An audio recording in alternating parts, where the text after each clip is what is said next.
안녕하세요, 이상합니다. 오늘 태도의 품격 38번째 영상입니다. 제가 며칠 동안 드라마 한 편을 정주행했는데요, 바로 나의 아저씨라고 하는 드라마였습니다. 이 영상을 보시는 분들 중에 나의 아저씨라고 하는 이 드라마를 아직 안 보신 분이시라면 시간 되실 때, 아니면 시간을 일부러 내셔서라도 한번 꼭 보셨으면 하는 드라마입니다. 일단 이 드라마 너무너무 좋아요. 재미도 있고요, 감동도 있고요, 웃음도 있고요, 따뜻한 인간애도 있고요, 이런 다양한 즐거움이 있는 드라마이기 때문에 여러분들이 꼭 한번 보셨으면 하고 강력하게 추천을 드리면서 영상을 시작하도록 하겠습니다. 이 드라마 안에는 무수히 많은 따뜻한 장면과 멋진 대사들이 가득한데요, 그 많은 멋진 것들 중에서 제가 여러분들에게 꼭 보여드리고 싶고 꼭 같이 얘기 나눠보고 싶은 장면이 하나가 있어서 그 장면을 오늘 영상에서 준비를 해봤습니다. 그 장면은 신경 써서 보지 않으면 알아차릴 수 없을 정도로 아주 사소한 행동입니다. 거창하진 않지만 따뜻하고 훈훈한 오늘의 장면을 여러분들에게 소개해드리도록 하겠습니다. 장면을 보여드리기 전에 이 드라마를 아직 안 보신 분이 계실 수도 있기 때문에 이 장면에 대한 설명을 잠깐 드리도록 하겠습니다. 주인공은 이성균 씨와 아이유고요. 이 장면에서는 아이유의 할머니인 손숙 씨가 등장을 합니다. 불우한 환경에서 자랐고 그 영향으로 냉소적이고 비관적인 태도로 사람을 대하는 아이유가 직장 상사인 이성균 씨에게 처음으로 감정적인 동요를 일으키는 극 중에서 아주 중요한 장면이에요. 할머니께서 말을 하실 수 없고 또 거동도 불편하신 상태입니다. 그래서 마트 카트를 이용해서 달을 보러 외출을 하는 장면인데, 당연히 마트 카트를 끌고 이동을 하기가 쉽지가 않겠죠. 근데 우연히 그 장면을 보게 된 직장 상사인 이성균 씨가 그 외출을 도와주는 장면입니다. 그리고 지금부터 보여드릴 장면은 달 구경을 끝내고 집으로 돌아가는 길에 이성균 씨가 아이유의 할머니를 업고 높은 계단을 올라서 집까지 모셔다 드리는 그 장면을 보여드릴 거예요. 같이 한번 봐주세요, 이 따뜻한 장면을.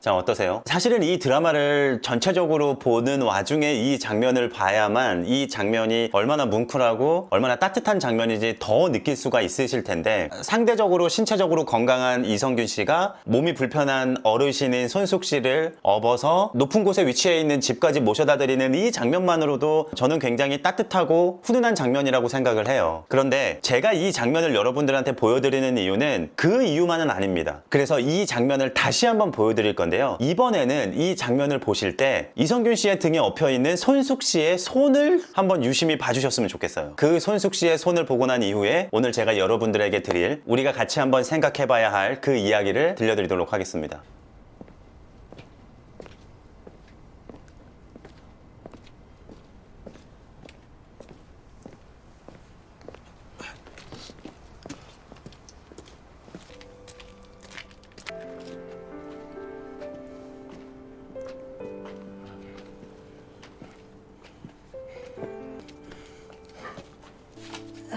자, 여러분, 손숙 씨의 손을 잘 보셨죠? 저는 이 장면을 보는 순간 젊은이의 등에 엎여있는 어르신의 손이 눈에 보였거든요. 이성균 씨가 손숙 씨를 업어야 되니까 들고 있던 서류 가방을 목에다가 걸고 손숙 씨를 업은 거예요. 그러면 당연히 이게 엄청 덜렁거리지 않겠습니까? 그리고 서류 가방의 무게감이 내 목으로 다 느껴지겠죠. 등에 엎여있는 손숙 씨는 집으로 가는 내내, 그러니까 젊은이의 등에 엎여있는 내내 그 이성균 씨의 서류 가방 끈을 손으로 잡고 있어요. 그리고 절대로 놓치지 않으려고 애를 쓰고 있어요. 모르겠어요. 저는 이 드라마를 이미 다 본 상태이기 때문에 얘기를 하면서도 사실은 좀 눈시울이 좀 붉어지는데, 여러분 드라마 꼭 보십시오. 이 드라마 진짜 좋은 드라마입니다. 아시겠죠? 이 드라마 보시면 지금 제가 이렇게 눈물이 나는 이 감정을 여러분들도 이해해 주실 거예요. 저는 이 장면을 보고 어떤 장면이 생각이 났냐면, 우리가 왜 버스나 지하철에서 학생들이 어르신들한테 자리를 양보하는 경우가 있잖아요. 그러면 자리를 양보받은 어르신은 자리를 양보하고 내 옆에 서 있는 학생의 가방을 들어주시죠. 학생 가방 줘 이러고 학생이 들고 있는 무거운 짐들을 받아주십니다. 저는 이 장면을 보고 그런 우리들의 일상의 배려들이 딱 떠오르더라고요. 그러면서 이 장면이 더 아름답게 보였어요.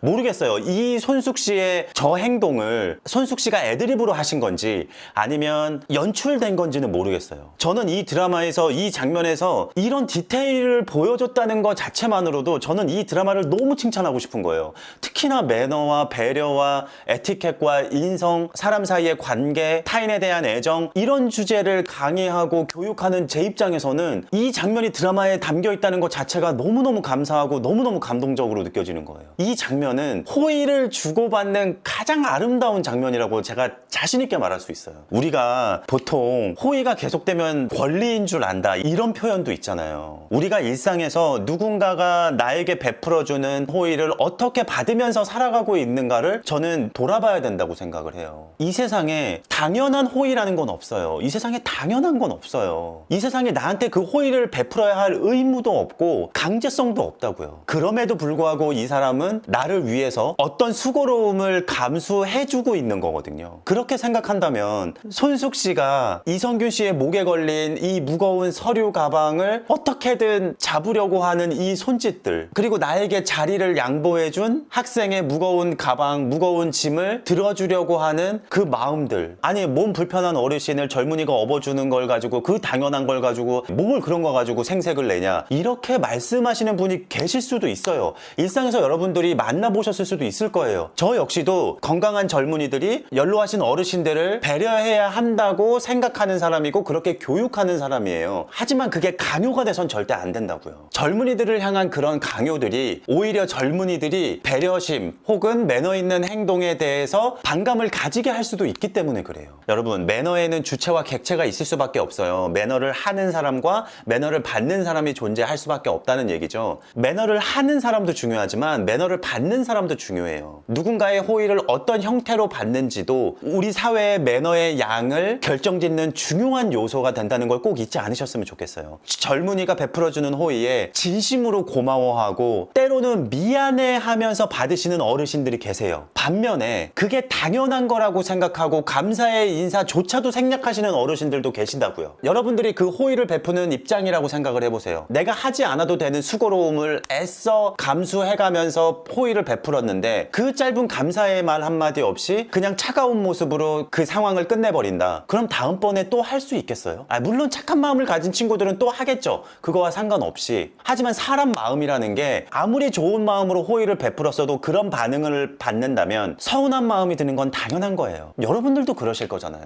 이성균 씨가 손숙 씨에게 베풀어준 호의와 손숙 씨가 이성균 씨에게 베풀어준 이 호의가 사실 양쪽으로 똑같지는 않죠. 당연히 손숙 씨를 업고 높은 곳에 있는 집까지 이동하는 이성균 씨의 수고로움이 이성균 씨의 목에 걸려있는 서류 가방의 끈을 잡아주는 손숙 씨의 수고로움보다 훨씬 더 크죠. 하지만 이 수고로움의 크기가 다르다고 해서 손숙 씨가 호의를 받는 와중에 보여주는 이 작은 호의의 가치는 결코 이 이성균 씨의 호의에 뒤처지지 않아요. 저는 개인적으로 똑같은 가치를 가지는 호의라고 생각을 해요. 매너와 배려, 호의 이런 것들에는 절대적이라는 건 없어요. 내 컨디션에 맞게, 주변 상황에 맞게, 대상에 맞게 그때그때 다른 크기, 다른 형태로 존재할 수 있다는 상대적인 개념을 여러분들이 가져주셨으면 좋겠고, 이 상대적인 개념을 생각하신다면 나에게 허락된, 그러니까 내가 할 수 있는 최대한의 호의를 상대방에게 전달해주는 게 가장 이상적인 배려라고 생각해 주셨으면 좋겠어요. 그러면 우리 사회, 그리고 우리 사회 구성원 모두가 조금은 더 가벼운 마음으로, 조금 더 경쾌하게, 조금 더 자주, 조금 더 즐겁게 누군가를 업어줄 수도 있고, 누군가에게 자리를 양보해 줄 수도 있고, 누군가의 짐을 들어드릴 수 있을 거라고 생각을 합니다. 그리고 저는 이 모든 과정을 타인에 대한 관심과 애정이라고 표현을 하고 있고요. 이런 멋진 장면을 연출해준 이 드라마에게 정말로 큰 박수를 보내고 싶고요. 이 장면이 손숙 씨의 애드립이었는지 아니면 제작진의 연출이었는지가 너무 궁금하거든요. 그거 혹시 아시는 분 계시면 댓글로 좀 저한테 알려주시면 좋겠습니다. 너무 멋진 장면 아닙니까? 근데 오늘 영상에서는 굉장히 사소한 장면을 보여드리고 이야기를 드렸습니다. 야, 뭘 그런 걸 가지고 그렇게 확대 해석하냐, 뭘 그런 걸 그렇게 피곤하게 따지면서 사냐, 이렇게 말씀하시는 분들이 계실 수도 있는데, 여러분 생각해보면 우리가 누군가의 작은 실수들, 누군가의 작은 말실수들, 이런 것들을 집요하게 찾아내고 집요하게 따라다니면서 비난하고 욕하는 경우가 있잖아요. 누군가의 작은 실수를 욕하기도 하는데 누군가의 작은 좋은 장면을 왜 신나게 칭찬하면 안 되는 건가? 저는 오히려 이렇게 반문하고 싶습니다. 그렇게 부정적으로 생각해 주시는 분들에게. 오늘 제가 말씀드린 내용을 통해서 저도 마찬가지고요. 우리가 한 번쯤 생각을 해봤으면 좋겠어요. 내가 일상을 살아가면서 누군가에게 사소한 호의들을 많이 받으면서 살아가고 있을 거예요. 그렇다면 과연 나는 어떻게 받으면서 살고 있었는지, 혹시나 그 사소한 감사합니다, 고맙습니다, 이 말 한마디들을 생략하면서 살고 있었던 건 아닌지. 물론 이 영상을 보시는 여러분들은 그러시지 않으시겠지만 한 번쯤 우리 모두가 생각을 해봤으면 좋겠고, 만약에